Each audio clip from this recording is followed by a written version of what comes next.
Þetta skiptir miklu máli fyrir starfsfólkið okkar, nemendur og bara eyja samfélagið allt. Þetta 4500 manna eyja, þetta margir sem þurfa að hafa marga hatta og við sjáum það alveg að ef við værum ekki með þetta kröftugu atvinnulíf sem tækir svona vel á móti nemendum okkar og hlusta svona vel á okkur, þá værum ekki með þetta öfluga nám sem við erum með. Hljóðsum í kringu 95% nemenda sem að koma sem sagt úr grunnskólanum og upp. Hljóðsum ekki með nemendur allt frá fæddir 09 til ég held að sá elsti sé fæddur 1964.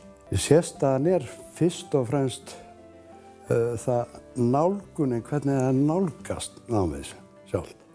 Það að segja, láta nemendurna sjálfa uppgöta hlutina. Ekki mata þá alveg, þetta svona og svona og á að vera svona. Ekki negla sig alveg í það. Þeir fá að fara á vinnustæðina og fá að prófa þar og fá leiðsögn frá þeim sem eru þá á vinnustöðunum. Þetta sem sagt svona dreifnám. Það náttúrulega margir sem eru vinnandi hérna í Eyjum sem kannski hafa ekki endilega nóg mikið tíma til að mæta hérna í venjulegt nám. Þannig að við bjóðum þeim upp á að sinna náminu eðlilega heima fyrir en koma svo í þann hluta sem krefst þess að þeir séu hérna í til dæmis verklegar æfingar og svoleiðis. Þá koma þeir og taka svona alvöru tarnir. Ég hef orðið var við það síðan ég byrjaði að það hefur vaxið iðnnámið hérna og orðið í rauninni fjölmennara en stúdentsbrautirnar hérna. Nemar oft teknir í vinnu bara leið. Ég komin í vinnu sem tengist þessu að einhverju leyti en það inni í stálsmíði.